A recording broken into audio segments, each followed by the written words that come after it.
Welcome to KGXT, Gen X Talks podcast, live from Central California. Making plans with the boys. I'm gonna hit the town. Yeah, I'm gonna make some noise. All right, it looks like we're going. The pod track's moving up. Downstream Labs is moving side to side. Oh my God! Well, it's loud. It's got to be coming. It's in the red, and I have no idea what's in the red. All my numbers are sitting right where they're supposed to be, like always. And the goddamn thing. How does the KGXT sound? At KGXTradio.com. Are we broadcasting staticky in the red, or does it sound good? Need a little thumbs up, thumbs down. Somebody tell us something good. Somebody 5 by 5. Somebody buy my hoo-ha a drink. Christopher Zivik says loud and clear. Jeremy B, 5 by 5, so we're good. All right. Then I won't adjust anything. What does 5 by 5 mean? That's a military term. It's all good. 5 by 5. What does that mean? Yeah, if I had to explain it to you, you'd have to kill you. It's top secret stuff there. Only Trump, Elon Musk, and select members of the Armed Service Radio Network know, and I'm one of them. So now I know. 5 by 5 is good. You're not even ready for the podcast. You got breakfast. It's in your beard. What? You've got stuff on the bottom of your beard, or it's fuzz, and then you got breakfast on your shirt. Come okay, first of all, who dressed you this morning? Right now, you are just pissing. First of all, nothing is in my beard. I just looked. Yes, Secondly, there is. It's something right there. I can see it. That is my beard. No, it's not. There's a little fuzzy thingy, right? Up a little more. Up a little more. Okay, that's like, I don't know what it is. That's you're a mess. I'm not, because I have one little piece of fuzz in my beard, and now I'm a mess. Now, the shirt thing, when you say I'm wearing breakfast on my shirt, okay, but we're good. Everybody can see what you're wearing. It's below the waterline. What the hell is a waterline? So just like on a boat, there's a waterline. I learned that in cameras, there's a waterline. Like my camera angle is right here. So I can be a total mess below this line. I don't even have to have pants on. So wait. Yeah. Are you a tugboat? No. Are you a battleship? I'm more like a Arleigh Burke destroyer, sleek and fast and might have been deadly. And back in the day. You call me the Nathan James. That's right. I think you're more of a tugboat. I'm not don't say that. My friends are listening. You can't call me a tugboat. I just did. You can't take that back. I'm not a tugboat. No. Not tugboat. What a terrible thing to call your husband a tugboat. Although tugboats are pretty admirable. They keep the waterway safe. They push around the bigger boats. Yeah, pretty responsible being a tugboat. And they know how to work together alone or as a team. Below their waterline. Unbelievable. A lot of horsepower. Okay. Oh, for God's sakes. Tugboats don't sink. Not very often. Nope. Okay. All right, so here we go. Welcome to the Gen X Talks podcast. We're back home. Yeah, back to the home base, broadcasting 200 feet below occupied California. As of yesterday, I found out we're not going to be home very long. Well, yeah. Was that like a spur of the moment thing? Yeah. Or is that like you just want to go back up there? No, it was both. It was okay, first of all, everybody knows we just got back. We did the Las Vegas show. Then we were in Reno and Dayton for 4 or 5 days doing some stuff with the Sun Valley Fox in Minden and Dayton, Nevada, and then drove all the way home. We've done our shows, but I think this is the first podcast we've done since we got back. Yes, it is. And so talking about some of these things, going back up, why we have to go back up, there's twofold. One, we're going to try again for getting our, the bank accounts and the Gen X Talks business side of things moved to Nevada, which we were supposed to do last time. We drove I told you, hey, before Vegas, I said, hey, so after Vegas, do you want to just add on a few days, go to Reno, let's get this banking done. Let's get this Gen X Talks business stuff done. That was my whole premise. You said, oh, yeah, let's go. I thought of something. Then we drove all the way out to Yerington. We get out of the truck. It was a beautiful drive. That is not the point. You're distracting from the point. We drove all the way from Vegas to Reno. We don't need to redo this. I feel like we do. No, I don't think we do. We drove all the way back out, all the way to Yerington. We get out of the truck and I say, okay, we're here for the banking, for the business. And the first words out of your mouth, I don't know that I really... Because we weren't going to Yerington for that in the first place. You said you wanted to talk to them about the property. Wrong. Bullshit. I said to you... Bullshit. after Vegas, would you like to tack on a Reno trip so we can get the banking and the business and that stuff done? It's the first of the year. We got to get up there. We're supposed to get a storage unit. That's all I said. That's all I said. Then later, after you agreed to go up there for the business stuff, I said, hey, by the way, I need to talk to the county anyway. I need to get a storage unit anyway. So it wasn't wasted. Yeah, we were going up there for one thing. You're now pretending. You're like the media. You're shifting it to like, well, no, I thought the whole reason was for the no. It's I know. Not. Let's swing back around. We'll come back to this. Go circle back. Here we go. Back. All right, go ahead. What? But we're home. We are home. Yeah, and we have to go back. But I'm in a little bit of a dilemma. I want to go back up there. We're going to have to rent a place while we build. We bought the land, but we're going to have to rent a place. But the problem is, I'm okay with it because I've been thinking about it. I would rather rent a place than be in a fifth wheel. Right. Me too. So, I'm not excited about moving like twice. No, but it is wasting money. We are going to be burning up money renting. Well, we would have had to buy a fifth wheel. But we could have resold the fifth wheel. So there is some downside to it, but there's also a lot of upside. The problem is that we're going to be making payments on the rent while we're still here. I know. Because we have to overlap. So I'm a little torn, but I got to figure it out, and it's going to cost, and we just got to do it. Maybe we'll do a bake sale to It'd be nice if we had, and I'm trying to figure this out, how I can put stuff in the new house or new rental that we don't have to go to a hotel. I'm trying to figure that out. Me too. My thing was rent a little house someplace in Dayton, get a storage unit, start making trips up there. Right. Put tons of stuff in storage, maybe 2 storage units, tons of stuff in storage, and then I can put some of my garage stuff in the garage, a little bit. I don't need much. And then you can start putting some linens and towels. You can put the spare bedroom together, right? And then the last thing we do is bring up, our bedroom stuff. We're going to have to be in a hotel for a few days. We can bring up all of our bedroom and kitchen stuff and living room. That'll kind of be the last thing. But we can do that all in one shot. I don't know if we can have it set up in one day, but we can certainly have it all up there and put together in one weekend, and then we're good. Do you remember the last time we put our bed together or took it apart? 24 years ago. I don't know. It's a long time. That's what I'm like going, I don't know about this. The big thing is my desk. I'm not even sure if we know people strong enough to move my desk downstairs. Some of the stuff that's upstairs, I don't know how we even got upstairs. I don't either. I remember when my desk got put upstairs, I said, we set it down and put it together. Never leaving. Never leaving. Okay. I even said out loud to the kids, this desk will never leave this room. That came from the previous house, didn't it? Yeah, it did. Yeah. We took it downstairs in the previous house and up the stairs of this house. Yeah, so... And it did work, but it's not going to be easy. It's going to be... Don't you need a new desk?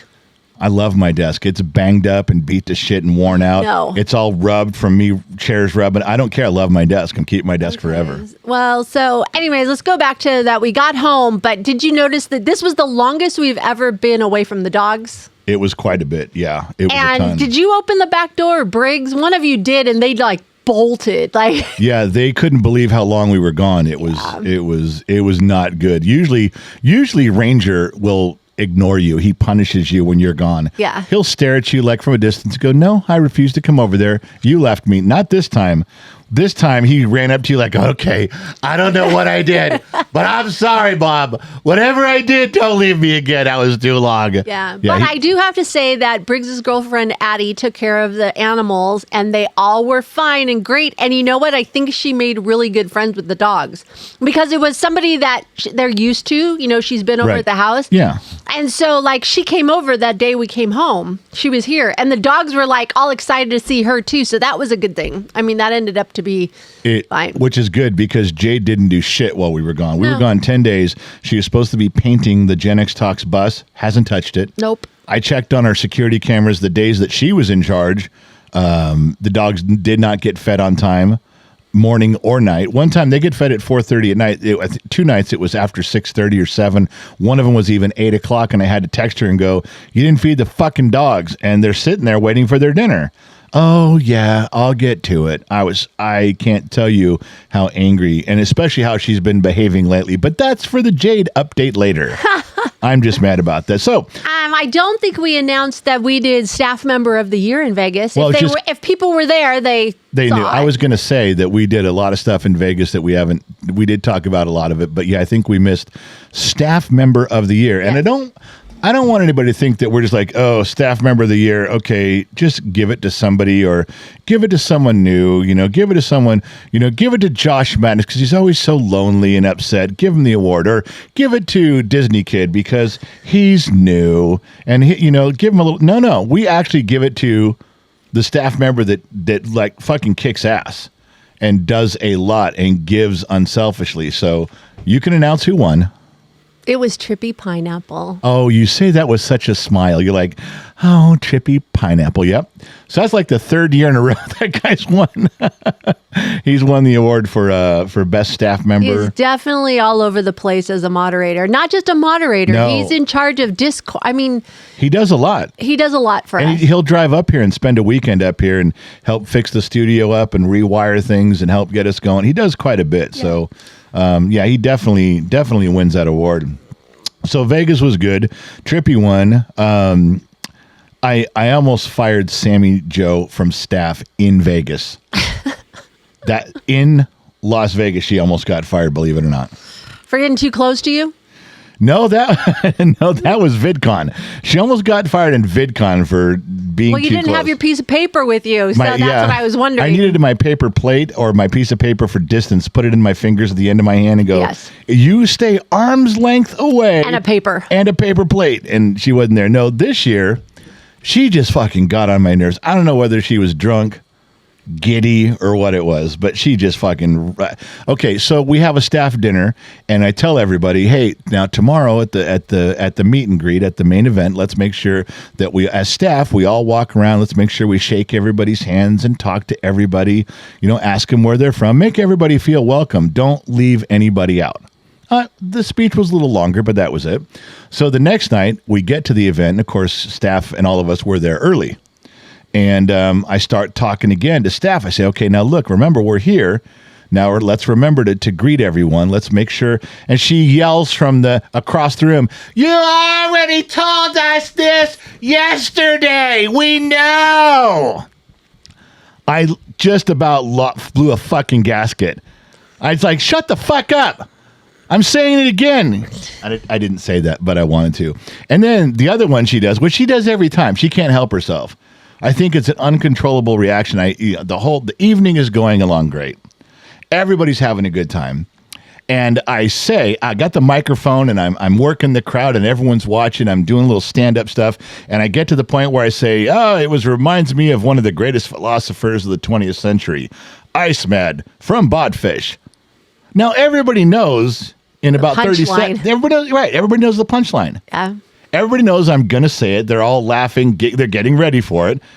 And guess who shouts it out right in the middle of my sentence every year? Chicks, man, chicks. I almost turned around and go. So it wasn't me this year. No, I almost turned around and went, shut the fuck up. She's the only one who did that. And I'm like, God damn it. Can you just remember when she did that at the barbecue? And in front of everybody the first year, like 2 years ago, barbecue, and everybody turned to her like, you don't know to wait until, you wait, right? You didn't know that? And she's like, oh, and she looks around and there's 40 people staring at her. This year, I just ignored it, but she does stuff like that. I swear, this close. I'm holding up two fingers very close together. But other than that, Sammy was adorable, and I took time on Friday night to tell her how much I loved her and appreciated her. I even kissed the back of her hand. Oh, that's I did, sweet. and I was a very nice guy. And then she just fucked everything up the next day. But that's not the point. I can't tell you how much I love the rooms at the Red Rock. The rooms we stay in, yeah, Yes. they're not even super special. They're just Except they have a tub. yeah. And after the big party, so we were messing around on Friday, and then Saturday was a lot. And then after the party, I was like, oh, There's man. your yawn. I First know. yawn of the day. Over under is 6 on the yawning. I was like, man, I just want to go to bed. I was super tired, really wanted to go to bed. Right. But then the tub was calling me. And I was like, I probably should. So I took my medicine. I went in the tub. I thought you fell asleep. You were there for so long. I know, but it helped so much. I to don't. do Yeah, that. I don't. As much as I didn't want to, it was wonderful. I do love the rooms there. Yeah, the beds were super comfortable. We went from Red Rock straight to GSR. There is a difference. The Red Rock beds are better. Yeah, for sure. They're not, the GSR's good, but they're nothing like the Red Rock. Yeah. So going back to the Vegas event room, the venue, we got our wonderful little Delaney. She's been there, is it 3 or 4 years in a row now? 3 years with us. Yeah, she is the representative of Red Rock, the venue. She hangs out. She's our go-to person if we need anything during the event. And she's always there for us. I don't think she's ever told us, no, you can't. Like, can we have an extension cord? Can we have she this? gets tables, the cords, a microphone. But I also learned this time that she doesn't have to be there. She has like 3 other staff that can be there, and she makes sure she shows up to our events. If she's going to work one, we're one of the ones she really enjoys being part of. Oh, well, she was just awesome. Actually, the bartender, I believe his name was Richard this year. Richard was great this year. He interacted with people. I never talked to him. Because I caught him interacting with people, and then I would go up there and I'd be like, it's like I'm thirsty, and he would just hand me. I never had a ticket. He gave me whatever I wanted up at the bar. It was very sweet. It was great. Oh yeah, very sweet. That's really odd. I don't think I've ever heard of a bartender trying to get a pretty girl drunk before. That's got to be a first. Yeah, just hands you a drink. Okay, that's got to be a first. That just brings me back to when I was underage and drinking. Oh, I know that never happened. No. So we did the racing. The go-kart racing was intense.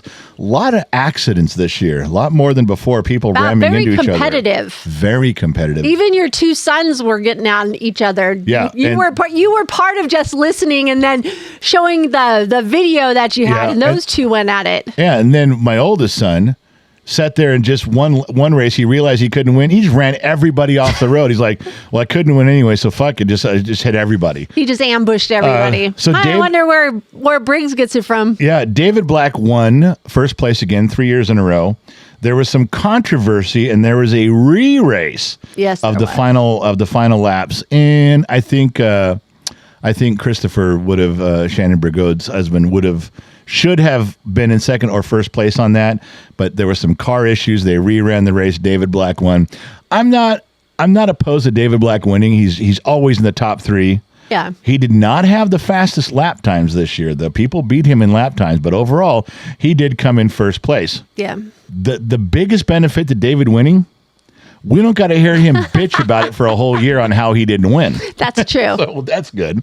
The food was better this year. We got away. Oh, everybody loved the food. Yeah, we got away from the crappy Red Rock food, and told them we'll cater something. It cost us a little more, but we had Lucille's, and everybody loved the food. You said there wasn't a lot left over. No, there wasn't. And you're talking about we purchased like 8 to 10 more meals than there were people. Yes, because it was priced per person. Right. So as many people that bought tickets, and then I upped it 10. Right. In other words, if you had 55 people buy tickets, we bought 65 meals just in case people bought tickets at the door. Right. But that didn't stop people from going for seconds and thirds. But it was okay. There was leftover, and everybody got to eat and drink, and it was a good I heard time. all good things about it. I told our daughter yesterday that we did Lucille's. One of our daughters used to work for Lucille's here in town, and she was asking, how was it? How's because she hasn't been around it for a while. I said, no, it was really good. I said, they did still a really good. And Seagar Scotty showed up, but I think people were a little intimidated to talk to him. He's a big man. But he's a teddy bear once you get up to him. He's just this wonderful, he's a big personality. And so people like, wow, big, 6'5" celebrity. I don't want to go over and talk to him, but they should have. Everybody should have talked. Some people did. Some people came up and spoke to him and said hello. I didn't hear anything about name tags, if the name tags were a plus or not. Everybody thought it was a great idea. They couldn't believe we just started doing it.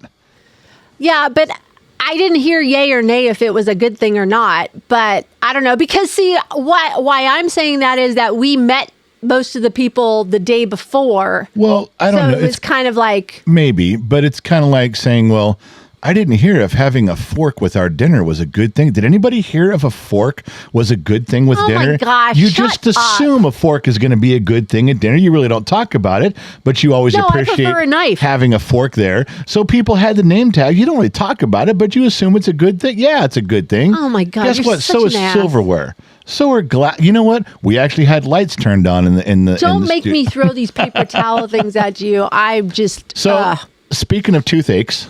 No, we weren't talking about toothache. Yeah, we were. We don't need to hear about your toothache. I don't have a toothache anymore. I was going to give you. Oh, yeah, miraculously.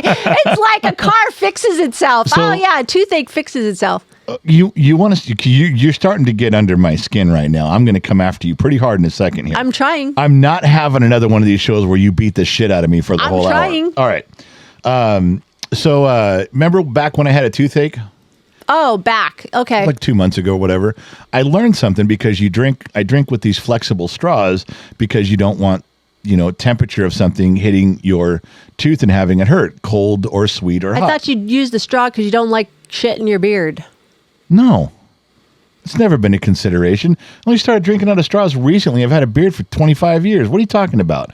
Try to keep up with what's going on, woman. God, pay attention once in a while. Anyway, so I learned because I was using a straw to keep the food and liquid and hot and cold away from my sore tooth, that when you drink with a straw, the flavor hits a different part of your tongue. No shit. Yeah.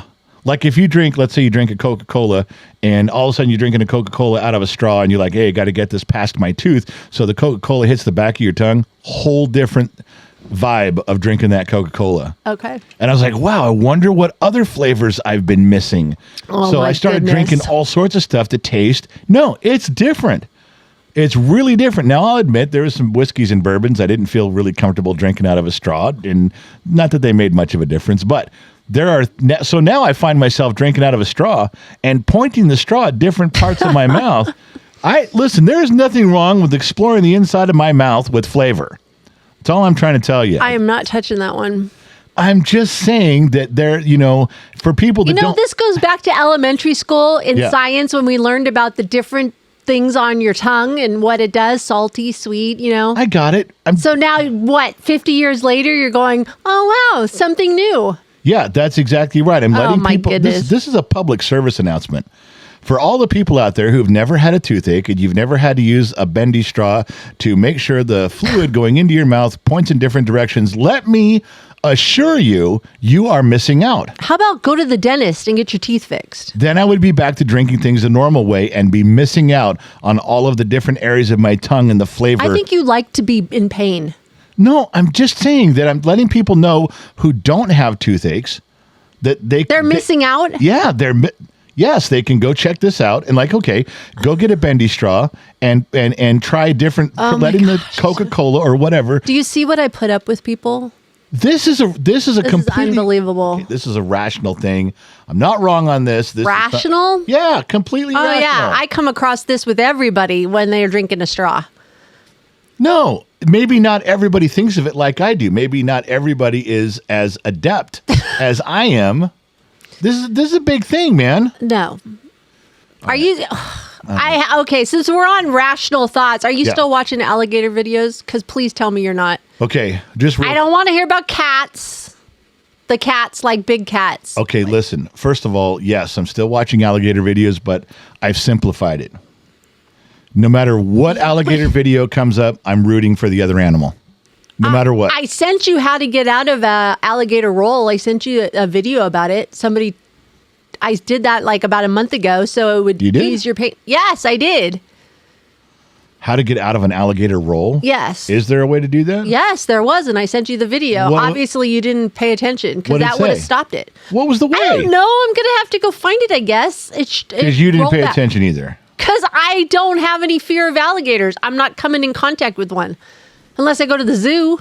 Well, yeah, but who's going to jump in the alligator pit? I don't know. You might try it. No fucking way. And Okay. I'm still watching the cougars and lions take my away dogs. I find it funny though, because I went ahead, since you weren't taking me seriously about mountain lions and cougars and bobcats taking away dogs and all the videos, they just grab them and kill them by the neck. I went and bought Ranger a collar. as you know, and it's a big wide collar. And I'm like, okay, let's see if we can get him used to the collar. Then I'm going to put some spikes on it. And then when the mountain lion or whatever grabs him, these big 16 penny nails are going to go into the mouth of the cougar. And they're going to be like, holy shit. Then Ranger's going to go, that's right, motherfucker. Now watch what happens. Okay. So I put the collar on him. He doesn't even mind. Ranger didn't even care. He kind of likes it. He walks around. You know who didn't like it? You. No, I've been putting it on. I'm just not having it on him 24 hours a day. Yeah, that's what you say now. But I'm going to tell the audience, I'm going to submit to the jury here how this really happened. The first day. I do not like him with a collar. Yeah, I've already established that. Now we're just telling the story on what happened. So I put the collar on the dog. Ranger digs it. He's totally cool with it. He goes for about, I don't know, a few hours. She takes the collar off. She doesn't put the collar back on him for like 4 days. So one day he's laying in the bed, and I came to Ranger and I said, hey, buddy, I'm sorry about your collar, but, you know, Mom wouldn't put it on. And he looks at me and he's like, well, but won't I die from the cougar? Won't I die from the bobcat? And I told Ranger, I said, yeah, buddy, you will, but I needed to get you used to the collar. Then I needed to put spikes in it, and then I needed to get ready for you to be a Nevada dog so you could fight off these lions. And he goes, well, what happened to my collar? And I said, Mom doesn't like it. And you hadn't put it on. But you heard me telling this story, having this conversation with the dog, and 4 days of no collar, guess the next day you put the collar back on him because you realized you were guilty, like, wow, my dog's going to die. And why would have Ranger died? Because you didn't like him having a collar. And guess what? The collar's off again.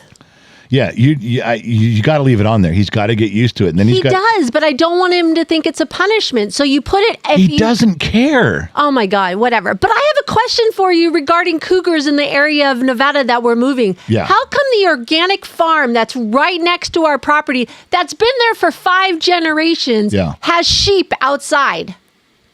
How come the horses are outside? Well, if there's cougars and mountain lions around there and everybody's fine. Perhaps they have a couple of big mastiff sheepdogs that watch the property. You don't know. Or I did. I watched them. You don't know there's not big mastiff sheepdogs. Then those ones are trained to fight off cougars and mountain lions. Number 2, you don't know. Maybe you walk over there, the dude to say, yeah, we lose 1 sheep a month. You don't know. You haven't talked to that dude. Oh my goodness. It could be true. Okay, whatever. You know what's not going to happen? I'm not going to lose Ranger. Oh, you like Ranger now. I'm not going to lose my dog because he's going to have a spike collar with sharp spikes, 16 penny nails in there. That's what's going to happen. I will guilt you into leaving that collar on him so that he survives. Okay. All right. So now you know. There we go. So let's switch. One more thing. Oh, my. I thought of something. No, listen. Real quick. Do you think there could ever be this is my thinking now. I'm trying to invent. Your rational thinking. Yeah, I'm trying to invent something here that'll make us money. Okay. Well, I haven't seen anything on the shower door. So. No, I didn't have to. It's all in my brain. Actually, it goes from my brain to your kitchen, so it'll never be on the shower door. You're going to have to help me invent this. Whoa. Okay. Now listen, we could Stay out of my kitchen. I'm trying to. I want you to be in the kitchen. We could be gozillionaires, as Forrest Gump used to say. Hear me out. Bubblegum-flavored donuts. Ew. No. Bubblegum-flavored donuts. No. What do you mean no? That does You're not even giving it a shot. We haven't even invented it. You haven't even made it, and you certainly haven't tasted it. I'm not interested. I didn't say a mustard-flavored donut. Now, that would be an immediate hard no. Like, no, I can't do that. Bubblegum needs to stay where bubblegum is. No one's ever done it before. Bubblegum-flavored donut. You know, I could be onto something here, and you're a little dismissive. You're a little dismissive for a lady who wants to build a house in Nevada. I think you're missing a huge opportunity. Bubblegum-flavored donuts is not the way to make me happy, okay? Well, you don't know that. You could, when someone comes up to you and say, you built such a lovely home in Nevada. How did you afford it? You could be looking at that person saying, bubblegum-flavored donuts. No. Pass. You won't even try it. What if it's a hit? Okay, even if it's not a mainstream hit, there's a lot of fucked up individuals that may buy a bubblegum-flavored donut. It does not sound really good. I don't know. It just doesn't. Okay. I'm being really honest. I don't. At 3 a.m, when you're drunk, people will buy anything. When I'm drunk, I'm not looking for bubblegum. You don't know what you want at 3 o'clock in the morning. You don't really want to be at Denny's, but that's where you always end I want up. a bacon cheeseburger when I'm drunk at 3 o'clock in the morning, or a chili cheese dog. Okay. Well, I'm just saying, someone's going to listen to this and they're writing this shit down. They're going to steal the idea. And you know what? They're going to have a nice house in Nevada right next to us, thanks to the bubblegum-flavored donut. All right. I'm just telling you. Whatever. Let's hit some politics, okay? Okay. So Doge is all over the news. Like, they're just blowing up. Yeah, it's a everything. big thing right now. Any Gen X thoughts on your brain? Is there something to help out our listeners, like dumb it down with? Because there's so much. Yeah, it's not complicated at all. First of all, as Gen Xers, we know there's things they always tell us. Well, when you get older, there's no more Social Security. There's just things they've been talking about. Well, and we always say, well, we should we have to close the borders. What we should do. We've been saying it for 40 years. We all talk about it. Oh, we're gonna have to save our own money. No Social Security will be left when we get older. Save our own money. So there's all these things. What's one of them we've always said? The goddamn government spending $30,000 on a hammer, $80,000 on a toilet seat, $4 million to watch the migration of underwater butterflies. There's all these dumb studies, and we've been making fun of it for years. Yes. Boomers have, our generation has, but we never do anything about it. We just bitch about the waste in government. Nobody ever actually does anything. Until now there's somebody doing something about it, and not everyone, a lot of people are freaking out. I find the people that are freaking out are the people that were benefiting from the loose spending. That's one thing. The second thing is they get out there and, God, democracy is dying. Everything's going to hell. They're undermining the fabric of our country. Well, people may actually listen to that if they hadn't been saying it for the past 7 years. That's all they say. They've got it to where it's a little story about the little boy who cries wolf until nobody listens. Nobody's listening. Everyone knows that analogy. I'm not going to repeat it. Everybody Gen X already knows that story. We're told when we were kids, the little boy who cried wolf. Okay. So they're out there, like Schumer's out there and screaming on the microphone, and Maxine's out there screaming on the microphone. Other people I don't know screaming at the microphone. Nobody cares anymore. And it's not like we don't care about losing democracy. It just doesn't have an impact on us anymore. It doesn't matter. It's like they can't bring back Black Lives Matter because they ruined it and went in the ground with it. It just ran it into the ground. It's like, okay. Also, the word racist. Who cares? It doesn't even mean anything. Everything's racist. It used to when we were younger. Sure. It was a very strong word when you said it. You'd set down your stuff and go, hey, buddy, why'd you call me racist? Yeah. Now someone calls you racist, you're like, okay, whatever, dude. You don't even know what that means, and who cares? You call my Cheerios racist. You call me racist because I was eating a hot dog with my left hand versus my right. Who cares anymore? Yeah. They've overused it. It's the same with this. They've screamed so much. Nobody's alarmed. There's the phrase. The Democrats scream about this so loudly, it's the end of the world and democracy is ruined. Nobody's alarmed. Nobody's like, oh, really? Yeah, that's tough. You've been saying that about everything for 7 years. We don't believe you anymore. And I'm sure it's not all Democratic in there. I'm sure there's some Republicans that have benefited from some of this stuff too. But you don't see them going. They're just going, oh shit, we got caught. So the other thing is that when you dumb it down, if you want to dumb it down, it's like, well, they always scream, oh, Elon's going to have. He's going to take the money, the cash flow, seizing the money coming in, he shouldn't have the money going out. Information. Well, that's next. You're seizing the money coming in, seizing the money coming out. And then you find out he doesn't have the ability to do any of that. He looks at everything. He turns the report over to the administration. That's it. So you shut them up on that because they're like, oh, he's got control over everything. A non-elected individual he doesn't have any control. No, and Trump already said that. He presents it to us at the administration, to me. Right. We look at it and we make a decision. Sure. He went public and said, he has it doesn't matter. And the very next day, the Democrats come out and go, Elon's got control of the money. It's got to be exhausting to go, we just told you that's not what's happening. But that's all they have to yell at. The man that has the most money in the whole wide world wants our money. Well, there's now That's you like- okay, right? And you're getting to Sunny point number 2. So they've changed tactics. Listen to their speeches. Okay. They start in the very beginning. The first 1 minute of the Democrats yelling is all the end of the world. He's got control of the money, and Elon's got his fingers in it. Now he has control over our entire system of democracy. Then they move quickly into the only thing that they have, which is it might be kind of accurate. And they say, well, he has access to all of our personal information.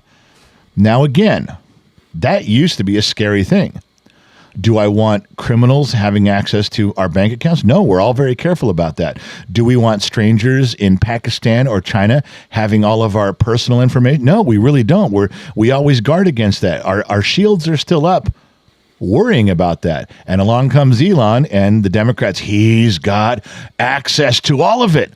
And that's true. I believe that's true. They say it's not, but I think that's true. I think Elon, if they wanted to, they probably could look up everybody's information while they're in there.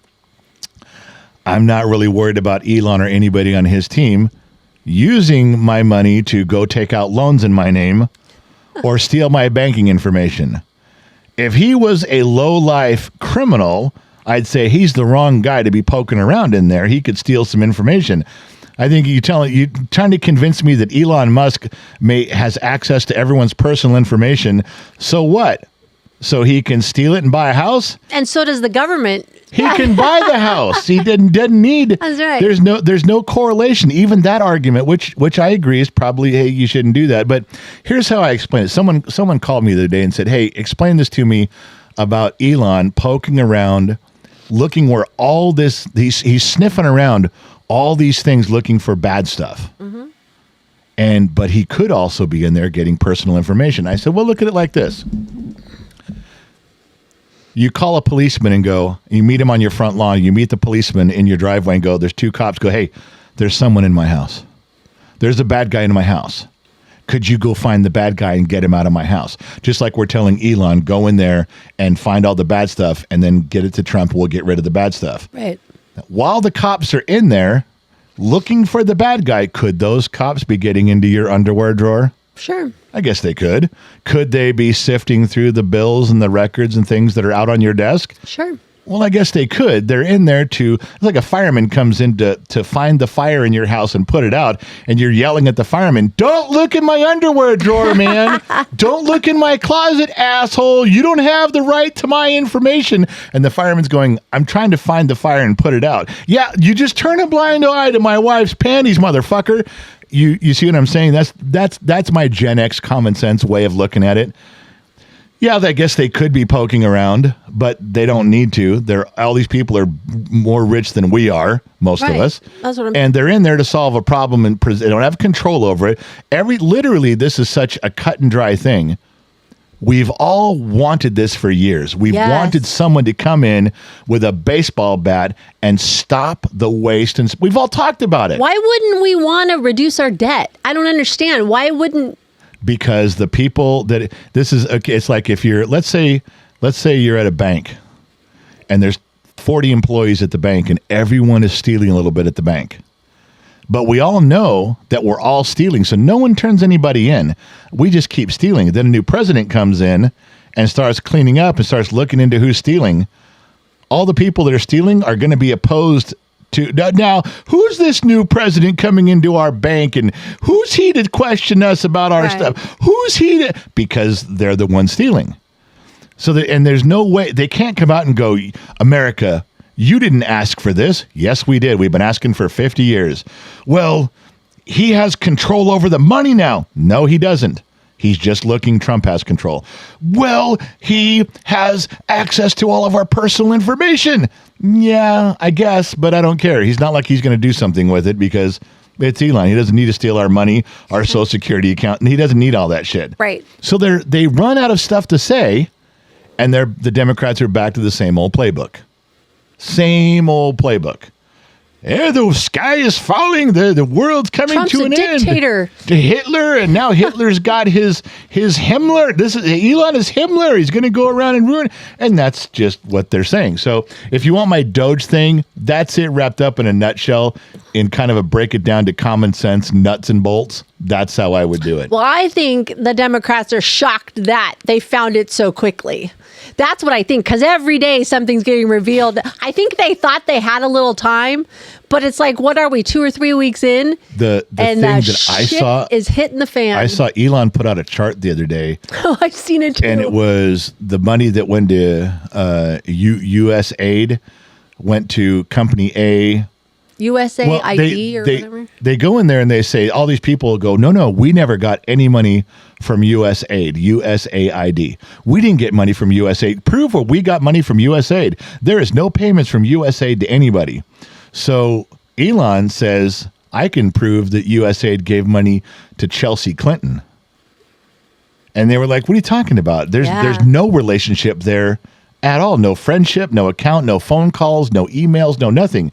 And Elon goes, well, USAID gave $40 billion to company A, which gave $20 billion to company B, which gave $100 million to company C, exactly, which gave $20 million to company C or D, which gave another $5 million to the Chelsea Clinton Foundation.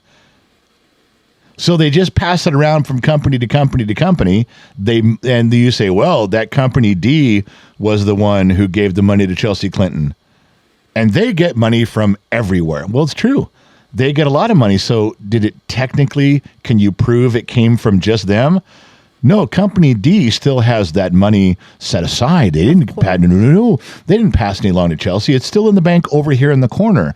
We gave Chelsea other money. Yeah, your company eventually got money from USAID, and it made it all the way down to Chelsea. You can't really say. That's like saying if my father gave me $10,000 and I gave 5,000 of it to Briggs, the rest of our kids would say, you took Grandpa's money and gave it to Brigger. Well, no, my father gave me 10,000. I had 50,000 in the bank, and I gave Briggs 5,000. Yeah, but we know it came from Grandpa. It went from Grandpa to you to Briggs. Right. And it's like, well, no, I have other money I still have Grandpa's 10,000 in my account. I used the other money. I used other money, but everybody knows that it went from Grandpa to me to him. That's what this is. So in the end, you're never going to be able to prove that it was that money. That's fine, but they can stop it. Well, they can stop. Yeah, just stop. Stop the payment. Yeah, You've done it. You've done it for years, so it ends now. I'm just stopping the whole thing at USAID, and watch. Chelsea Clinton's going to cry at the end. Exactly. All of a sudden, he's like, hey, man, where's my money every month? Oh, I'm sorry. I thought you weren't getting money directly from USAID. Stop the flow. So it's one of those things where you're never going to be able to prove it directly, but we're stopping it. Yeah, there's so lots of stuff. We're not going forward. I wish they just come out there. That's the thing, is that people are now turning on the Democrats saying, so you want bisexual Sesame Street in Iraq? Well, no, I'm not saying I want that. I just don't like Elon poking around in there. Well, okay, then because you got to put him on the spot. You got to turn it back around. Turn it and say, hold it up, hold one thing up and go, are you in favor of this? And watch. If they don't, here's a clue. If they hold up one thing and say, here the money goes towards this project, do you endorse it or not? They better just say, no, I am not for that funding. If they say anything else, if any political sideways conversation comes out of their mouth, they're guilty. If they start their answer with, well, yeah, it's more complicated. Okay, you're out. Yeah. Turn them off. Just turn off their mic right then and go, sorry, we think you're guilty, and move on to the next person. Are you endorsing it or not? Yes or no? It's a simple question. Well, the other thing that's just shocking is all the money we're giving to everywhere. I mean, it's like it's for the stupidest things. So I am all for him shutting it all down. Shut it all down. Yeah. Stop the flow. What we've been saying for 50 years, we've been waiting for someone to come in there and stop the ridiculous spending, and now someone America has been way too nice in this world. For way too long. Yeah. It's time to stop. If we want to start giving money back away, fine. We'll do it another direction. But for now, shut it all down. Yep, shut it down, sort it out. I'm all for that. And it's great because as soon as you shut it down, the people that are screaming, now you know where to go look. Sounds like our debt's going to be The getting people paid. that are crying you need to go like, okay, so they're attached to this project somehow. Nope, we're cleaning it up. Anyway, you want me to dumb it down just in my point of view? There's a Gen X point of vio right there. Yeah, That was it. that's fine. I love it. So since we're on that kind of topic of this stuff, what about TikTok? I've kind of left, I'm not a TikToker. No. We've left that to the kid. Yeah. But, it was gone for 12 hours. It's back. That's your third yawn. Third yawn. Yeah, third. I saw you sneak the other one in. You didn't think I did, but I thought. Sorry. It's this room. It's got to be. Yeah, but you said that in Minden. You were at your brother's house. You did the same thing in Minden, so stop. You know what? Yeah. Bite me. Every chance I get. What about TikTok? So, people email me about that. I don't have any more insider information other than there are people interested in buying it, but they've all said, we're only going to spend billions if you give us your algorithm. And then TikTok's like, ByteDance is like, fuck you. You're not getting, that's the one thing you can't have.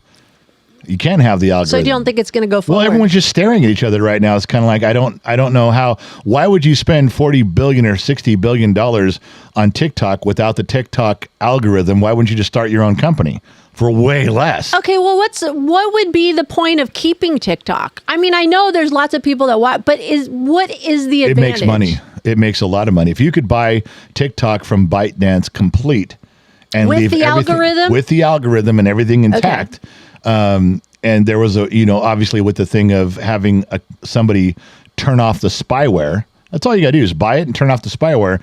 You literally are buying a money-making machine because there's so many millions of people that are still in love with TikTok. They can't get away from TikTok. There's people that spend money on advertising on TikTok. I mean, we know some of them, and I won't mention their names, but there's a ton of them that we know, creators that make money on TikTok. So TikTok itself isn't a bad thing other than it, you could argue that it rots the brains of kids. Okay, well, so does Facebook Reels and YouTube Shorts and on and on. But it is a money-making thing if the algorithm's there to keep pushing the information around the way it's been for ByteDance. As soon as you lose that, you lose, in my opinion, 80% of TikTok's value. So that now the buyers are going, we want the whole thing, and ByteDance like not doing it. So they're all staring at each other at the table, waiting for someone to blink. And so I don't know. I don't know what's going to happen there. And I know I know you know about a lot of TikTok trends, because they go over to Facebook Reels, which is where you are, Instagram Reels, which is where you are. You see a lot of trends. I'm not saying you do them. I'm not saying you follow them. Hold on. No, there aren't that. What I watch over there or what Gen X Talks gets into their reels or whatever, there is no TikTok trends. Yeah, there's TikTok trends all over the place. TikTok trends stay over on TikTok because lots of younger viewers. So bottle flipping never went anywhere. It was TikTok never only. Saw it. Yeah, you did, and you knew all about it. Don't lie. No, I didn't. I knew all about it because our son did it all the time. I see stuff going across your page. You probably skip over it, but you are aware of it. What is it? What's the latest trend? I just thought I'd let you know that there's a trend that just came out. You've probably already seen it or heard about it, but even if you didn't, I'm letting you know. I'm getting out in front of the issue right now. I'm relieving the burden from you. Oh, thank you. I appreciate that. You don't have to follow this trend. You don't got to bring it up. Okay. You don't got to talk about it. Good to know. And apparently there's a lot of girls, women, that are doing the deed with Pop Rocks in their mouth. Oh. And it's supposed to be, for the guy, like this incredibly new experience. Well, I have some Pop Rocks. I'm letting you know right now, that does not sound healthy to me. That sounds like... Wait. You're all about experimenting with, Yeah, bubblegum donuts is one thing, but having it potentially feel like you have a bunch of ants crawling on your Johnson, no. Not interested in that at all. So that's a new trend that came out. And so why didn't us Gen Xers way back when Pop Rock started ever think of this? Because we were 10. How do you know? We were like 9 years old. If some girl had come to me at 9 years old and says, hey, give me some of those Pop Rocks and unzip your pants, I'd have been like, fuck off. I'm going to play baseball with my friends. What are you talking about? That's why we never thought of it. That's kind of funny. You make the ice cream man triple his price when he comes down your neighborhood. I got a serious discussion with you. Woman, man thing. So this is We're off. We're off the pop rock story. So, thinking as a girl, yeah. when a guy, okay, not married couples, okay? No. Take that out of the equation. You're Okay. not married because All right. you compliment each other as husband and wife. So Okay. it's like, so when a man compliments something on a woman, like they go out of their way to go, that's a really nice shirt, or Yeah. your shoes. I really, really like your shoes, or whatever. T-shirt, dress, whatever. Are they making nice? Like, are they just trying to strike up a conversation, or are they like interested? Is the man making the compliment straight or gay? Straight. Okay.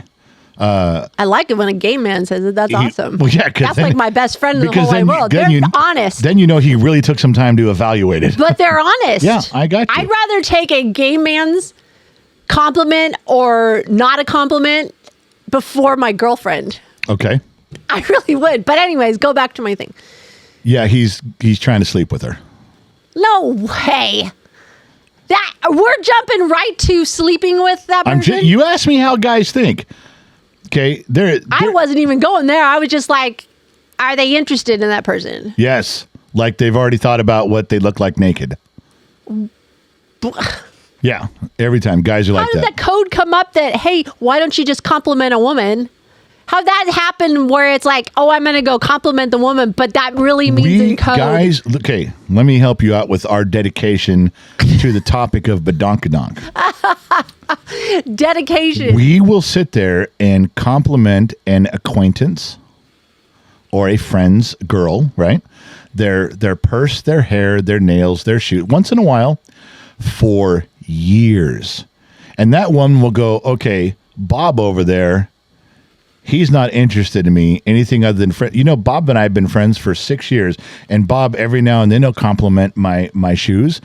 He compliments my hair once in a while. Last summer at the barbecue, he complimented my bathing suit that I had a nice one piece on, and he made some nice Bob's been a friend of mine for 5 or 6 years. Bob every few months will say, Bob is a real nice guy. Okay, Bob wants to fuck you. Bob is just Wait, playing. are you speaking for all men? All men. Bob is playing the long game. Bob is because you know what? There's no harm in it. You know what? If you compliment a woman every so often for years, and she comes up to you, or her boyfriend comes up and says, "Hey, why have you been complimenting my wife off and on for the past 5 years? You know, are you into my wife? Are you into my girlfriend?" Or a girl comes up and goes, "Why have you been complimenting? Are you hitting on me?" A guy can very easily back up and go, "Whoa, hey, calm down. I was just being nice. If I wanted to make a move on you, you think I would have by now? It's been 5 years. I just thought we were my friends. God. I just thought I was making a compliment. Big deal." But if you do that to 65 different women over the course of 5 years, you're going to get laid 4 or 5 times. Oh, my goodness. Because you just have to wait You guys are just amazing. till the right that's playing the long game. It costs us nothing to do it. You guys It are costs amazing. us. We don't have to be devious. We don't have to be mischievous or underhanded. All we have to do is walk by and compliment. That's it. And then years can go by, and that girl can come up crying one day, and you would sit there and go, "Look, I've been nothing but complimentary goodness. for years. I've been nothing but your friend for years." And the woman will go, "You know what? Oh my God, he's right. He's never hit on me. He's never said anything inappropriate. He's never done any.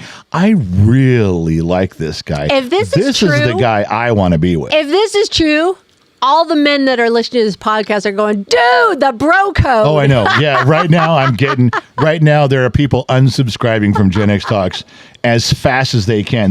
There's two things happening to men right now that if they're around their women and their women are calling them on the phone going, "Are you listening to the general? Is that true?" There's two things. Either one, the guys are flipping out, unsubscribing, turning off the radio. Don't right? know what you're talking about. Nope.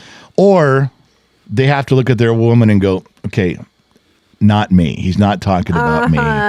Everybody there. Yes, I agree. The general's right. Guys do that all. Not me. My brother, yeah, he does that kind of shit. My friend Steve at work, you know Steve, he does that kind of shit. He's done it to you, hun. That's right. Oh, my The bad part about that is now there's all these women sitting back in their easy chair thinking about, wait a second, I know Bob, and Bob's been complimenting me for 5 years. That's right, ladies. If you sit back right now and think of all the guys that have been quietly, politely, friendly, complimenting you for the past 5 or 6 years, they want to have sex What with if it's a one-time thing? What's that mean? Mean a gentleman says it one time, like maybe not say it again. Why would he not? Why would he never say it again? I don't know. I'm just saying. I go, Like what? you saw him at the airport and never saw him again? You're always going to say something to a woman one time like that, no matter who they are, because you want to leave an impression. It doesn't matter. You could How say. did you guys learn this? I think we're born with it, and it grows like a flower inside of us with time. I think it grows inside of us. This is interesting. Because if we go to a social gathering, let's say you and I had some event we were going to in Reno, and there's 100 people there, and I walk up to, it doesn't matter if they're a fan, a follower of Jen, it doesn't matter who they are, and I walk up and say, hey, by the way, I love your nails. Can I see those for a sec? It's like, wow, those are awesome. My wife doesn't have nails like that. Those are neat. And I walk away. I may not talk to her the rest of the night. I may not talk to her the rest of the event. I may not see. She may fly back to North Carolina with her husband. But she will always remember when I took time to notice her nails. She will never forget that as long as she lives. It doesn't matter who I am. I could have been some stranger. She goes, there was this guy in Las Vegas. He loved my nails. Just got to drop a compliment, give a little smile, walk away.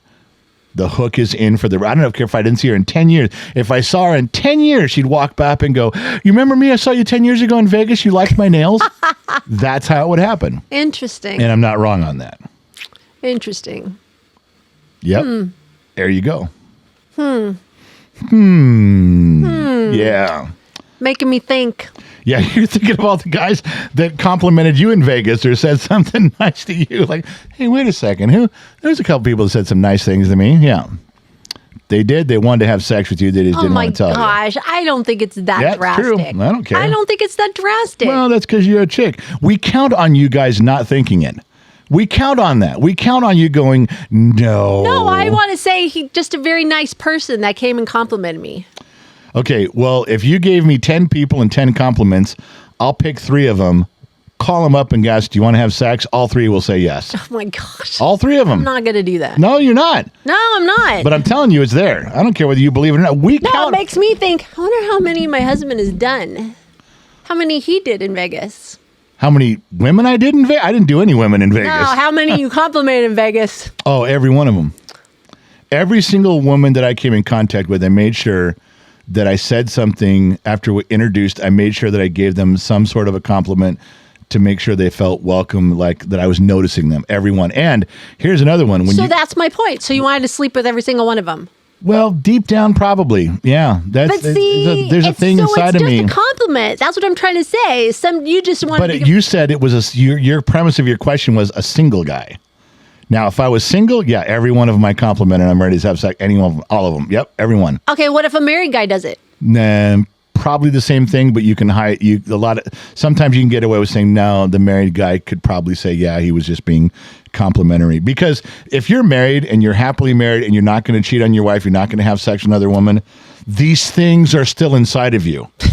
And the single guy pops out with these compliments. See if they still got it. I'm going to give you a compliment about your shoes, your eyes, and your hair, which before marriage would have meant I'm working on sleeping with you and having sex with you. But as I'm married, you're just getting the benefit of the compliment, but I'm retracting all the other things. You just want to see if you still got it. But here's another thing. When you get to my level. Oh, please. When you get to my level of compliment, you never compliment. Of all the women you compliment at one barbecue, at one party, or at one event, you never give the same compliment twice. No. God forbid you do that. No, because you don't want... Because girls will talk. Yes, you guys do. That's a given. That's not a secret. No, but for a guy, you got to remember to do that. Entry-level guys, they're dumb. Like your shoes. Hey, I like your shoes. Hey, I like your shoes. You know what means more to a woman? If you remember her name. Yeah, absolutely. That's more impressive than the compliment of a T-shirt or something. Yeah. Well, and you can get around that by you ask, say, in our events, you say, oh, I only know you by your screen name. You know, what's your name? Or you remember their name because you've told me some of their names, you know, when you mail them something and I know their first names. Yes, absolutely. When you remember their name. Huge thing. Yeah. Again, my level. Oh, please. Whatever. You know, I don't know what's wrong with you. You should be happy right now that your guy is at this level and you're almost dismayed or upset. You should be looking and go, God damn, I married a genius. God damn, he's good at this. And for the rest of you out there who have no idea that this was coming today, free advice. I didn't charge anything for this. Yeah, and you're going to get all these nasty emails from all the men out there that are like, what the fuck, General? What are you doing? You're welcome, America and Denmark. Oh my gosh. Hey, you have a car story? I'm switching. I'm getting out of this conversation. You started this. I didn't bring this up. But, you know, car story this week? Well, no. I'm going to answer some questions for some people. We have a question and answer regarding car stories? Yeah. And so I just answer them in emails. But I'm just going to pass along a couple pieces of advice. If you want to write this down or play it back later, you can. But one of them is when you take your car in for repairs and they tell you something, even if you don't know anything about cars, make them show you. Tell you like something's wrong with your car? Like you brought your car in for an oil leak. And like, oh, well, your oil pan's leaking around, the whole oil pan's leaking right around the whole thing. Or, yeah, the front of your oil pan is dumping oil. Show me. Well, insurance regulations prohibit you from coming back. No, they don't. No, they don't. You're allowed to do that. You're allowed escorted to show people. You have to. By law, you're supposed to show them. So don't give me that shit. Ooh, that's a good one. It is a good one. Especially women. I think till this day and age, men kind of downplay that women don't know what we're talking about. Well, because you guys you're just not into cars. It's not like you're stupid. But we do know when there's an oil leak. Sure. That's why every customer in my shop for all those years, I would take people back and just show them and go, look, it's not rocket science. Just let me show you. And women would go, well, I don't really know anything about cars. It's like, it's okay. I walk back, the car's in the air. I go, walk under here. Just be careful where you stand. Now, look, see this big thing right here? This is your oil pan. It holds your oil. Up around there, see right here at the top, there's a gasket. Look right there. See where it's all wet? Oh, they all of a sudden, they don't know anything about cars, but now they know an oil pan has to, look at all the bolts around here. You see all the bolts? They hold it up, and there's a gasket in there that keeps it from leaking. Yours is leaking. And you point and say it's right there. They get it. Now, if you're talking about something complicated, yeah, it might, but there's so many things on cars that are easy to see and simple to explain, and you should just, can you show me? And they always say, well, your insurance regulations, just show me anyway. Do your best. The other one is always ask for your old parts. I was going to ask you about that. Is that a law? Or is that in some places it is. If the customer, in California, if the customer requests their parts, you have to give them to them. Do you have to request your parts right away? Yes, before they do the work. Oh. So they'll put them in a baggie and they'll put them in boxes and they'll show them to you and you want to see it. Say, well, you replaced my oil seal. Where's the old one? What about dealerships? Same way? Same way. Okay. Yeah. Now, the only thing that gets sticky, and I'll use something simple like a starter, let's say. If you go to a garage and they replace your starter, the company that they bought the starter from, the parts house, says, okay, we'll sell you a starter for $200. Yeah, I know where you're But we want the old starter back as a core. And if you want to keep the starter, it's another $50. So you always tell the customer, do you want the old starter? It's broken. It's $50 if you want the old starter. Or we'll no, you just send it back. But they send it back before you see it. So you tell them, say, look, I want to see all my old parts. And if there's any cores, I want to see them before you send them back. They'll tell you stuff like, well, we have to give them the old one when they give us the new one. No, you don't. It's a lie. Oh. It can take 30. You can take 30 days to return it. You can certainly keep it an extra day until we pick up the car. Let me see the old starter. Let me see the old one. I want to see the new one. You can say that. And something that wasn't always available that is now is you can ask for video. People can mechanics take videos with their phone. Take a video picture of the car, back way up and say, he takes a picture of the license plate under the hood and then takes a video when it's done, takes pictures. Now you can do, it's not an inconvenience at all. Just do it with your phone. I want all my old parts, and I'd like to see some pictures of the work as it went along. Honest mechanics and honest shops will have no problem doing that. They may go, well, all right, little inconvenience, but how long does it take to take a picture? Come on. Right. It's nothing. Right. So you have them show you the problem before. If you walk out there, say, please explain it to me. Keep the old parts. So I'd like all of my old parts, please. I'd like you to let me see my cores before they go back. I know you got to return the cores. I'd just like to see them. And now I'd like some pictures and stuff. If you have a shop that is adamant they won't walk you out there because of insurance reasons, they're not going to give you all the old parts and they're not going to take any pictures, I guarantee 100% you are the place that is robbing you. There's no reputable shop that wouldn't say, okay, I understand your trepidations here. Let me work with you. Of course they would. Okay, well, here, I have another question. You said, I asked the question about you want to say that right up front before they start doing the work. Right. What if they're doing the work and they find a problem? You know how lots of mechanics will be doing, and then like you used to do, like, check, see if there's anything else. What if they find something? Can you then, they come to you and go, well, we found. Okay, yeah, and they always do that. It's like, well, it's going to be $1,000 to fix this. Then they tear into it. Oh, well, once we got in there, we found another $2,000 worth of work. They tear into that. Found another $500 once we. Okay, so and that's how unscrupulous mechanics work. You never hear a chef walking out to you after he gave you a steak and goes, boy, that steak was a lot harder to cook than I thought it was going to be. I got in there and it took a little time. No. So what you do with a mechanic is you give them permission. A good mechanic will say, listen, we know you have this oil leak. I don't know what else is leaking until I open everything. I can't see in there. So here is an estimate to tear down and inspect. I'm going to tear it down far enough. I'm going to tear it down far enough where I can inspect everything. There's no more surprises. That's how far I'm going to tear it down. You pay for a complete tear down and inspect, and you then have all your answers, and you can make your decisions on how much you want to fix and how much you don't want to fix. But a good mechanic will say, I got to tear apart this much of stuff to get to see everything, and then I can call you with an estimate.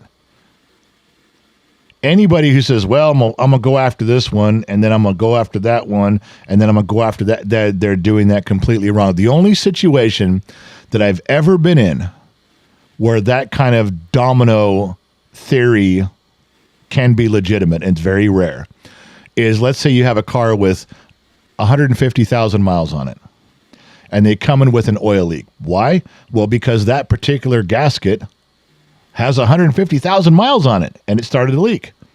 If I replace it, how many other gaskets on your engine also have 150,000 miles that are also about ready to leak? Now think about what I'm telling you. Yeah, you're closing up a big hole. Or I'm closing up a hole. It's kind of like a little boy who puts his finger in the dam when the dam starts leaking. You put your finger in the dam, and then another leak. So you put your finger in that one, and another leak. It's causing more pressure on the other spot. And why do other parts of the dam leak? Because other parts of the dam are very old also. And you're starting to repair and cause new. So you tell somebody, on top of old. I would tell people right up front and say, listen, your car's got 150,000 miles on it. I'm showing you right there your oil pan's leaking.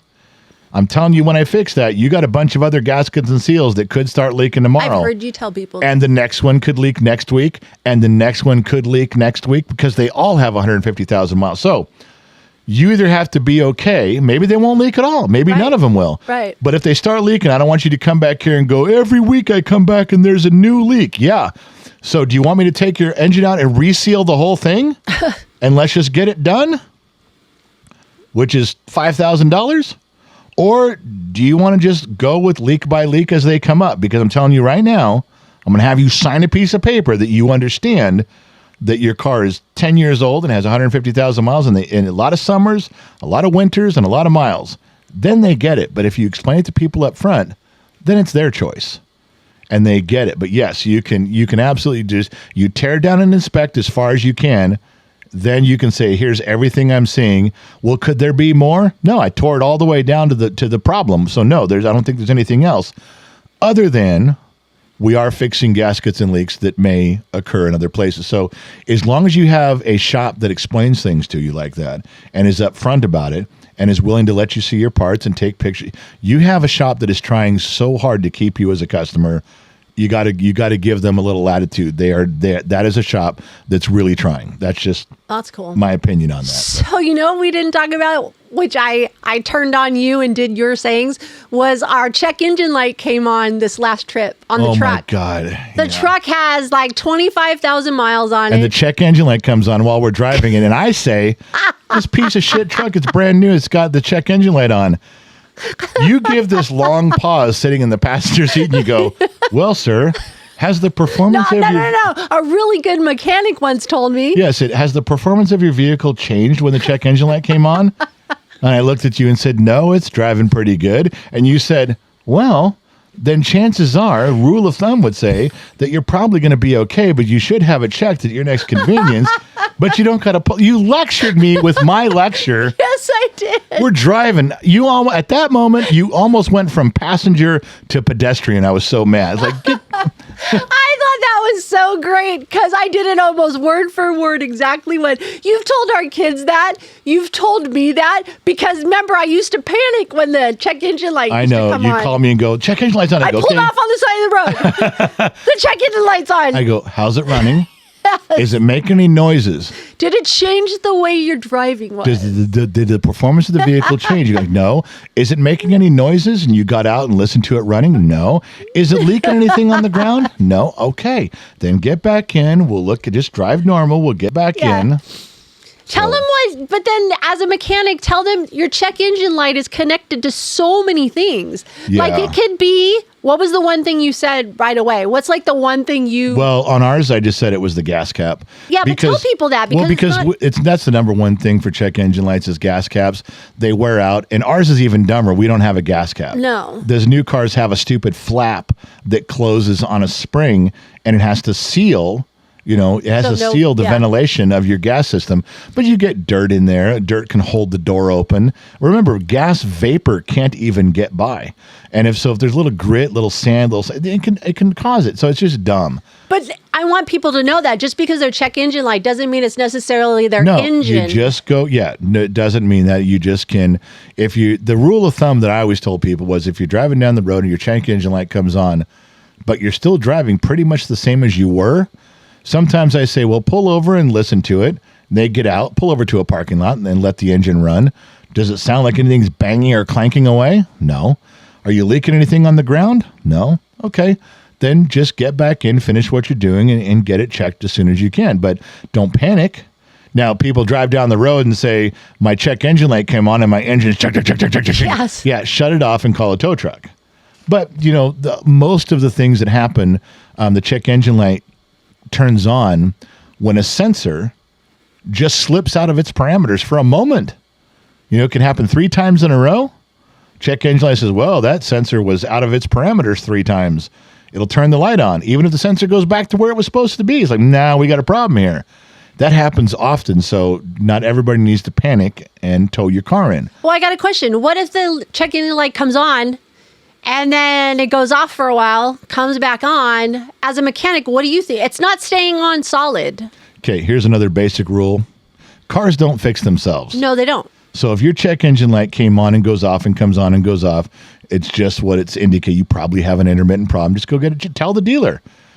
Call up your garage and say, listen, light goes off and on. Do you want to look at it? But can they run diagnostics on it if the light's out? It stores the codes in memory. Okay. So you're good. Okay. Because, for example, our truck, I drove it yesterday and the engine light wasn't on, but then it came on a little while after I was driving. And it's on the list of things I need you to look at. I understand that. But I wanted to know, will they be able to... Yep. It doesn't have to, because wasn't it years ago that the light had to be on to run the years ago, diagnostic? there was soft and hard codes. And if your check engine light went off, then we couldn't get the code because it was a soft code. Hard codes were the only ones we could look at. Used to be, you got to bring it in when the light was on, but that was 20 years ago. It's much better but now. I just remember you with the shop was that. Yeah, there was a time when that was the case, but not anymore. Well, okay. What would happen? Well, we're so used to having an engine light on our car. What did we do when we didn't have an engine light? Well, What back was- before there was check engine lights, there was no computers running anything. The check engine light is there because there's electronics that we can't check or hear or see. You know, that was the invention of the check engine light, was just an idiot light for the computer system, is even when the computer system was simple. You know, if your check oil light came on, most men knew how to go look for an oil leak, look for oil pressure, look for, check the oil level. There's stuff we could do. Right. We would notice it. Alternator was the same way. Go check for electricity. Well, when a check engine light comes on, you got to go check the electronics, it lets you know there's a problem in that system. It's just an idiot light for the electronics portion of it. That's all it Okay, is. so it's only electronic. So what I'm saying is we didn't have an engine light years ago. No. But the lights were for other things, like check oil. Yeah, the there was oil one light. for Okay, your charging gotcha. system, which was battery and to think. alternator and regulator. You had an oil pressure light that had to do with your There was oil. a battery light. I just said that. Oh, the alternator, yeah. I just said there was a battery light that was for alternator, battery, regulator. There was an oil light that had to do with oil level and pressure. Right. Those are the primary lights that you had. You had to check those. That's why, and all of them come on when you first start your car. When you turn your key on to the first part as a bulb check to make sure you know all of those lights work.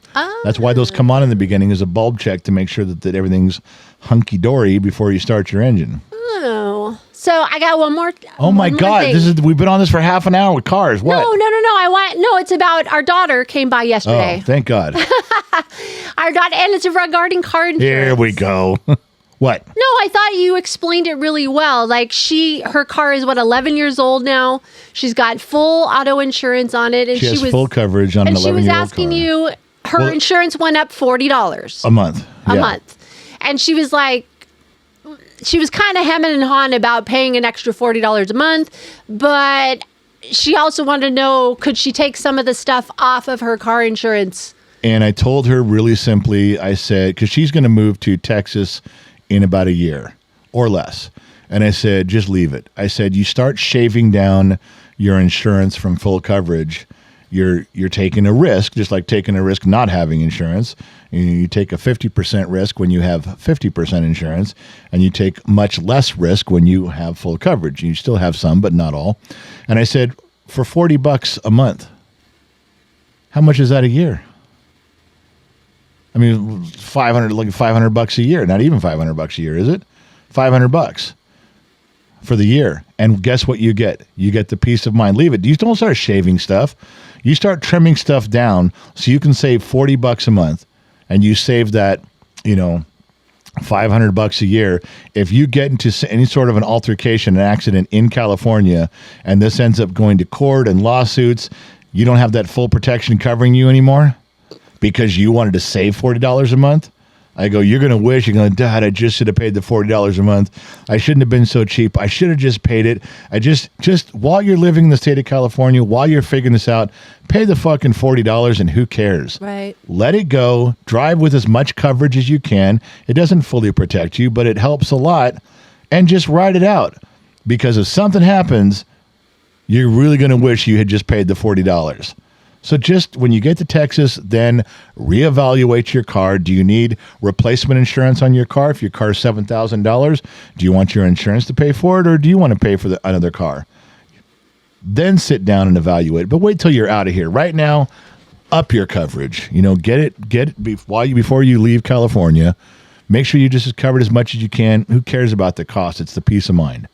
That's it. That's what I told her. I thought that was great advice for her. That made it simple. She didn't question you after that. No, she walked away happy. Yeah, she got walked it. away she goes, I'm going to go tell my boyfriend exactly this. Like, I'm leaving it, and here's why.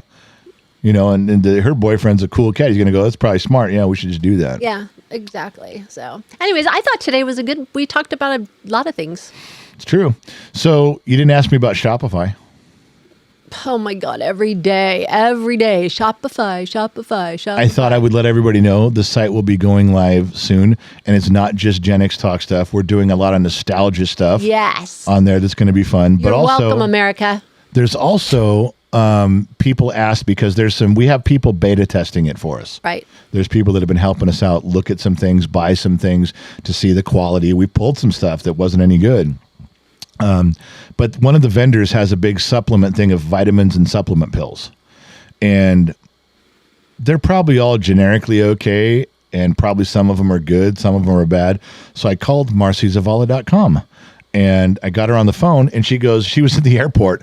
She goes, I'm sitting here in the airport. Go ahead, read them to me. And I go, read you what? She goes, read me the title of each one. So there was like 50 of them on there. She goes, no. She goes, okay, that one, read me the ingredients and the percentages. And I did. She goes, nope, not that one either. But then there was like 6 of them. She goes, yeah, those are good. She knew right down to the microcosm of what was good, what was bad. She was happy to help me. I just wrote down the one she said. And of course, I'm not going to put her name on them. These are marcyzavala.com approved. But I would let everybody know that, you know, the other ones were bad. And why does Marcy matter? She is a certified nutritionist. She's a huge nutritionist. She's a leading cutting edge nutritionist. That's like she lives and breathes it. Everything that comes out, she studies it to see how true it is. That's why the supplements that we have, I've gone through her. Yeah, That's why they're catered to your body and your needs, which is what she does. Yes. But with these, she's like, well, if you're going to put the generic ones out there, let me tell you which ones are shitty. And some of these are actually bad for people. And I think the 6 that she said, yeah, those are fine. There was 3 that were good and 3 that were like, yeah, no harm, no foul. You need some of that anyway. But out of 50 or 60, she only found 6. Yeah, I know. So the things that we're putting up there, they're not just random stuff. I actually did the time with, you know, a leading expert to go, you know, knock yourself down to just what matters. And so that's what you guys will see. You know, and I wanted to tell you something else, because you've asked me about the supplements that we take and why we take them and stuff like that. And I said, you know, when we get down to the bottom of the jar, I always call Marcy and go, hey, I'm getting ready to renew this. Is this something we need to continue? Right. I never just assume that we're going to keep taking them, because then I talk to her about it. She goes, no, you know what? I think we're going to go off this and we're going to go to here. Right. And it's really great to have somebody to talk to about that. One-on-one, yeah. Because I think maybe our bodies get kind of immune to them. You get, you know, she you start knows. taking She's like having a personal doctor, personal trainer, and personal nutritionist all wrapped up into one. So I wanted you to know that I just don't give you the supplements because that's what we're doing. I call her when we get down to the bottom and go, hey, you want us to continue on this or not? So that helps. So technically the store is open. Like if you guys figured out a way to stumble across it, or you found a friend who had a link to it, you could begin buying stuff now. We're just trying to get the store. There's 5, one more. I need to get out of here. And we can't get it going, but it's going to be an impressive store. Like there's going to be a lot of fun stuff in there. I did bottle openers last night. Oh, very cool. The magnetic ones that go on your fridge and you pull it off into bottle openers, and it's got, you know, I love all the Gen X talk stuff you did, but the stuff that we're going into, the nostalgia stuff, I would wear those T-shirts. Like, there's some cool ones. Is there any way to put like a Gen X on the sleeve, to label some of them are. Tag them? It's so complicated in some of these things to go through the build process when you build it. Some of them like front of the shirt only. Some are like front and back. Some are front, back, and sleeve. So you really got to figure out which clothing will do that. And if there's any high quality clothing in that area, then you can build stuff to it. Well, my other thing is, since I was doing the T-shirts and stuff, sometimes I'd put the label up front if you put something on the back. If there was something on the front, I put it small on the upper back. Well, when you get your ass into the design room, you can do whatever you want. But now, you just sent me like 50 images and goes, make these shirts. No. Yeah. You get in here and do it yourself. You don't just shuffle it off on me. But I am working on it. I am trying to get there. I think you're doing a great job. And thank you. And it's coming along. There's really some cool designs that I've made that took time to make, and I'm not good at it. That's why it takes so long. But yeah, there's going to be some rare stuff in there. There's number 6. The over-under is 6. We have reached 6 yawns. Going through the notes. We have notes. I had a couple notes, some things in here. So we're that was about it. That was it for the day. I think that was we hit a lot of different subjects. The Briggs update is he got a job that turned out to be a scam. They sent him a check for $2,200 that he was supposed to put in the bank. Ding, ding, and red flag. Yeah, then he found out that once he deposits the check, they call and say, "Oh, we overpaid you. Can you mail us $500 back?"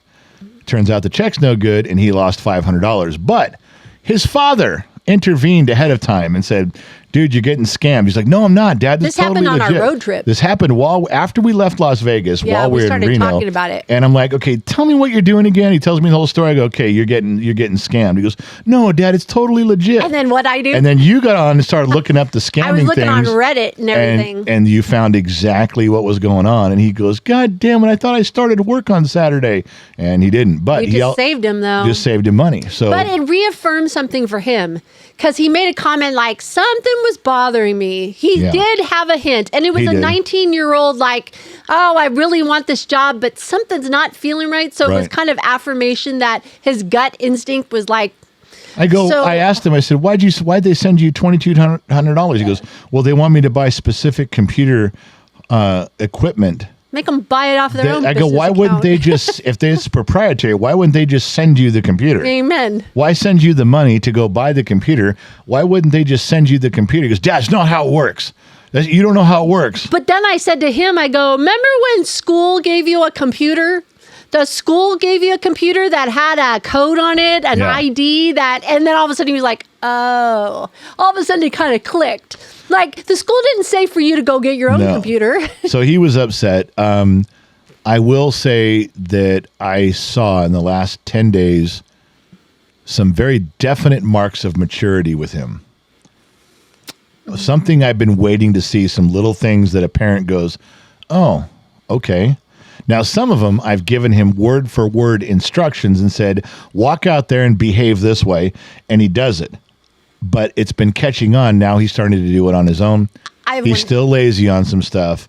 The other day, he didn't show up to do his morning ritual, his morning routine on time, and I wouldn't let him in the studio. He goes, well, Dad, I want to start working with you. No, I said, you didn't show up on time. Okay, Dad, I was late one day. I go, get out. He goes, well, can I? No, you can't get your computer. He'll just take his computer, go up in his room and game all day with his friends. Right. I said, no, you cannot. He goes, well, now, not that he couldn't game on his laptop. I guess he might have been able to, but I don't think so. But he came in and asked if he could get his mouse for his laptop. I go, that's it. Otherwise, I don't want to see you. I go, you fucked up. This is the words I told him because he's supposed to wake up every day and do a routine. We agreed on this. I said, if you're not going to wake up and take your life seriously, neither am I. You wake up and don't do your job, you're going to come up with a story or an excuse. I go, get the fuck out of my face for the entire day. I'll see you tomorrow morning and we'll try again. If you're not going to take your life seriously, neither am I. And I think that hit him pretty hard because you talked to him mostly that day, not me. Yeah, I have something that he did that kind of shocked me that he's never done before. Okay. So I was sitting watching TV and I was eating. And I had finished, and I didn't take my plate to the kitchen. I had pushed it aside on the table, and I sat back, and I was like, oh, like we used to do, like a commercial. I'll go do that, right? And I was watching this TV program, and he knew which TV program I was watching and stuff, and I was kind of involved with it. Yeah. 7 yawns, that's 7. We are over. Anybody who plays over 6 yawns, you're a winner. He comes walking in from the backyard, and he goes, oh, my God, you're watching that show again. I said, yeah. All of a sudden, he comes to the table, he picks up my dirty dishes and takes them to the kitchen. And I looked at him like, who the fuck are you? Like, all of a sudden, I was like, what was that? That is something I have been beating into him for the past 4 months. I go, why do you walk by? Like right now, like I have a dirty plate sitting off to my side. He will walk right by it. I go, I know it's my plate, but do you notice when Mom comes in here, she grabs all the plates when she leaves just because it's the right thing to do? How come you don't do that? How come when you walk out the back door and the floor mat is overturned because the dogs were playing with it, Mom walks out, or she walks out, oh, the floor mat's overturned, and she fixes it and straightens it out and just goes on with her walk. You step over it. Why are you not aware of one fucking thing going on around you? He'll shoot baskets into the basketball hoop at the pool.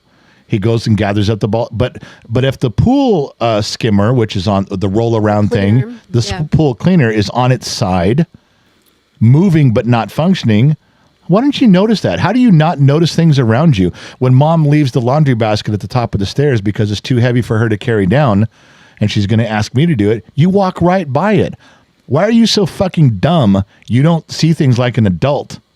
Things that need to be done. Why are you still in 14-year-old mode? I don't get it. And I've been embarrassing him and beating him up about that stuff. Now he's starting to do it on his own. He's starting to get it. And I thanked him. Yeah. I said, he goes, what? And I said, well, I just really appreciate you picking up my dishes. I mean, I told him when he did it, but I gave him this look of shock, like, whoa, you've never done that before. Right. And Never. I've told him, this is how grown-ups behave. And you're just not there. I told him, you act like you're 14. And I just told him about cleaning up dishes. I go, that's part of being a host or a hostess. Yeah. That it's not that you're picking up for your mom. You're eventually going to have your own home where people come, and you're going to do that for somebody. That's just welcoming him into your home, and he got it. I mean, and I also told him, I said, you want people to think of you as an adult, start acting like one, because you don't. All you care about, you literally are 14 years old. That's how you behave. You just tra-la-la-la-la and skip through life. You're not aware of anything going on around you. So he's getting it now, though. Those are some of the things I've noticed in the last 10 days on his own. He's really turning that corner. Yeah. So a little late. I'd rather have him do that at, it's better late at than 18 or 17. But hey, he's only 19. So if he's getting some of that, I'm happy about it. Yeah, for sure. All right. So there you go. Can we be done now? One of us can, if you can tell me how long we've been on. Hour, it feels a while. Hour 25. Hour 29. Wow, that's pretty close. I didn't even look, did I? No, that time you were. I was watching your eyes because you always glance down. I didn't. I went this way. I was like, I know he's going to watch me. It feels like a while because I need to get up. I can feel it. Yeah, you need to get up, and we need to put a patch in your bag and to make sure you take your pills. But I feel like I gotta I want move. everyone to know that there's some announcements from Gen X Talks coming by Super Bowl Sunday. Some changes that we're making that you guys are going to want to be aware of. And that, yes, my wife and I are scared to death about this move to Dayton. And not just because, she's in pain from, cancer surviving. She's better.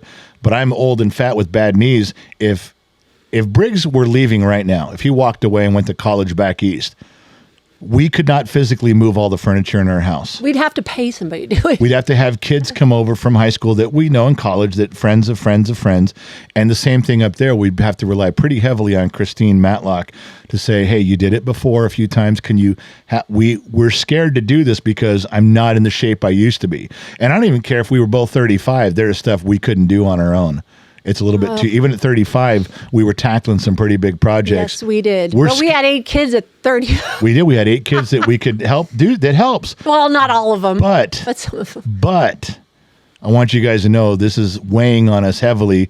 We're already committed. We can't back out of it now. But we don't want to. We don't want to back out. We don't want to back out. But we want to tell people we need to do this. We do. But it's just like once you start the dominoes falling, you can't stop them. You just got to race to the end and catch the last one. And we're going to do it. And I want you guys to know this is a concern along with what we're doing with Gen X Talks, and we're trying to balance everything out. So some announcements coming, and we'll talk to you guys this weekend. And you'll figure that out as we go. Yeah, I think Patreon members are going to know first. If you go to genxtalks.com and scroll down to the Patreon logo and click on it, it's $1. You will always know what's going on because we tell Patreon members early. We directly email them that they're members. They're special members that nobody else knows about. And if you want to be one of them, it's $1. Go to genxtalks.com, find the Patreon, click on it, and pay the $1, and you guys will be in the know. Other than that, we did about 90 minutes. We covered some ground. We had a couple people watching us the whole time in the studio. In the studio camera. Hey, everybody. Waving to the studio camera for those of you in Discord. So I think that's it for now. Why don't you say goodnight, Gracie? Good night, Gracie. Thank you guys for tuning in. Thank you guys for listening in. Not sure where you are paying attention from around the planet. AM, FM, Sirius XM. Well, perhaps you've listened in on the Armed Service Radio Network. Remember 2 things in life. Number 1, wherever you go, well, there you are. And number 2, I'll catch you guys on the flip side. And I'm out.